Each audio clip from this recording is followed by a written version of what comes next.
Hey everybody, I hope you all are doing well and welcome back to Michael's Matters. Now, of course, as per usual, I am Michael.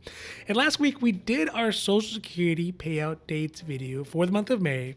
And we talked a little bit about how some states are hoping to change their tax policy with regard to Social Security benefits. So that could be folks who have Social Security Survivors Benefits, Social Security Retirement Benefits, and Social Security Disability or SSDI benefits, and a couple other types.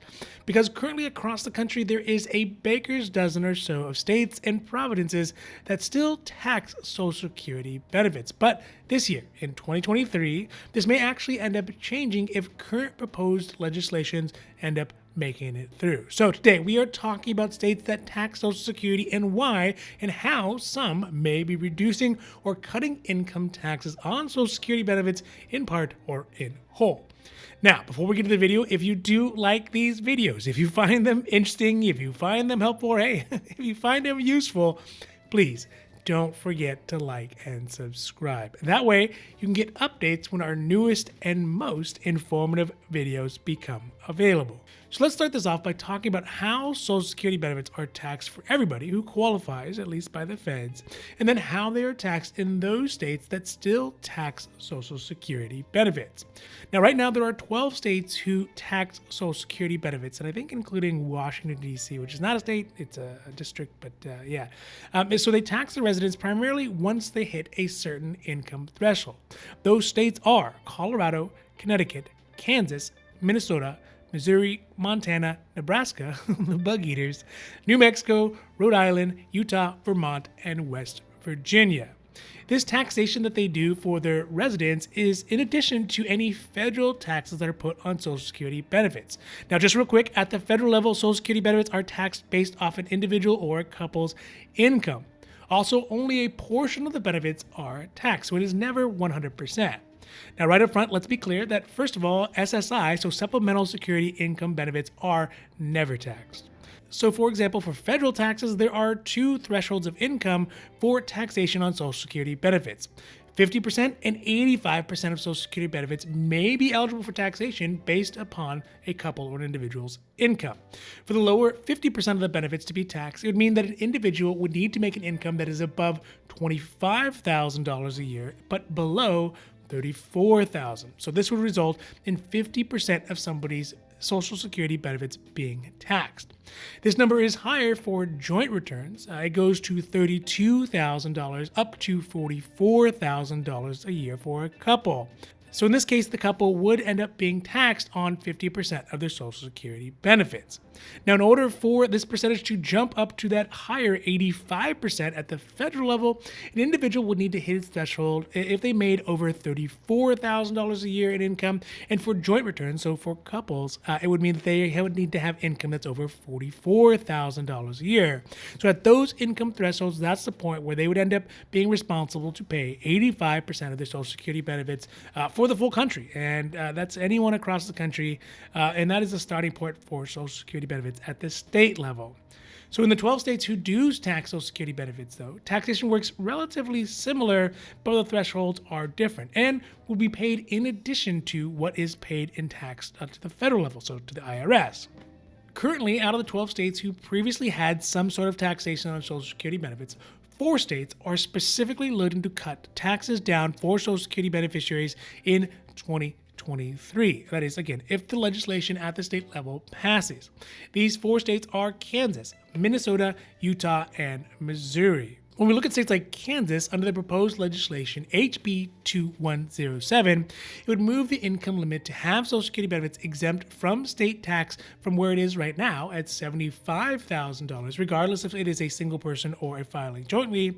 And that would be moved up to $100,000 for a single filer or $120,000 for joint filers, which honestly, it is kind of a lot of money. That's pretty generous, given that the average household income in Kansas in 2022, at least according to the U.S. Census Bureau, it says that income is at $64,521 a year, which does kind of make me end up wondering how many actual seniors this is really going to help, or is it more just kind of a disguised tax cut for like wealthier upper middle class individuals?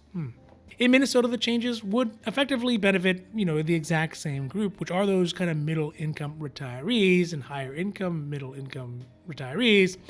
But the changes are a little bit more nuanced, so they're not so cut and dry. First, under the new proposal, it would bump the income that a single and joint filers can have to deduct some of their Social Security benefits from their state taxes. Right now, the income is at $85,970 and below for a single person, or $110,020 and below for joint filers.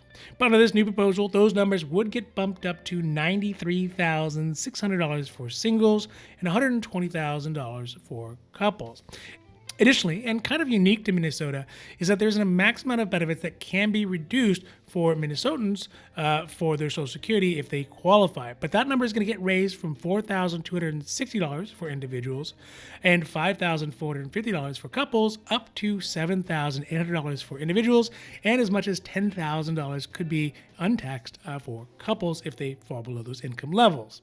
Now, and again, that is definitely nothing to sneeze at, considering the average Social Security benefit in 2023 monthly is at $1,750.18. Now, to a lesser degree, these next two states, Utah and Missouri, have also increased the amount a month that older individuals on Social Security can make and still exclude up to 100% of their benefits from state taxation.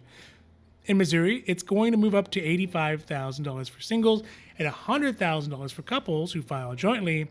And in Utah, those income thresholds jump up from $37,000 to $45,000 for singles and $62,000 up to $75,000 for a joint couple. So that's still pretty good. So I guess this leads to the question is, why are states making such a big push right now to rein in their taxation on Social Security benefits? And I think that it's sort of obvious is that, one, more and more people are starting to take Social Security benefits, especially during the pandemic when literally millions and millions of older Americans jumped into the retirement boat a lot earlier than they had expected. This has led to a surge in interest to cut back taxes on Social Security benefits where they had been taxing them for years because there's so many people and, they vote. Second, and probably the bigger impetus right now, is that many states have a pretty big surplus of money that was paid out to them during the pandemic, and if they don't use it, they're going to lose it. It was money that was meant to be used to get the state kind of back on its feet. And some states have done this by enhancing their social programs like housing and food and roads and things like that. But also other states have decided to just give it back to the people in the form of cutting back their taxes and letting them figure out what to do with it. The states we just talked about, Minnesota, Utah, Kansas, and Missouri, obviously are in the latter of that inclination and seem to be on track to give the money directly back to their residents who are older specifically, which could be a really good way to help a lot of these older residents and retirees to fight off the effects of inflation and that inflation has had on fixed incomes. I mean, just as an example, Minnesota, they had a budget surplus of $17.6 billion in this last year. So they got a lot of cash to toss around. Overall, when I think about Social Security and taxation, as one of our commenters in our last videos had mentioned, I think you can see in the comments, it doesn't really seem fair. And it also does seem sort of like double taxation. The money they put into Social Security was itself taxed and also is taxed at the federal level. And then taxing at a state level just seems to be an insult to injury.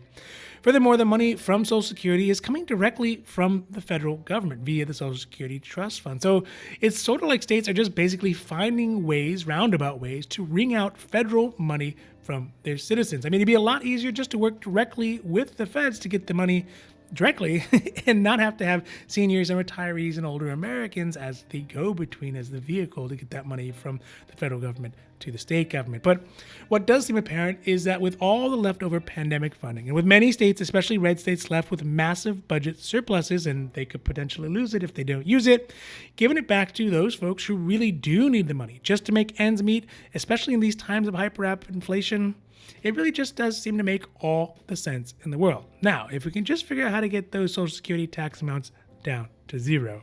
All right, so that's it for today's Michael's Matters, and I hope you enjoyed this video. And if you did, if you found it interesting, if you found it helpful, or if you at least found it useful, please don't forget to like and subscribe. That way you can get updates when our newest and most informative videos become available. So for Michael's Matters, I'm Michael, hoping that you take care of yourselves, take care of others, and have a happy, healthy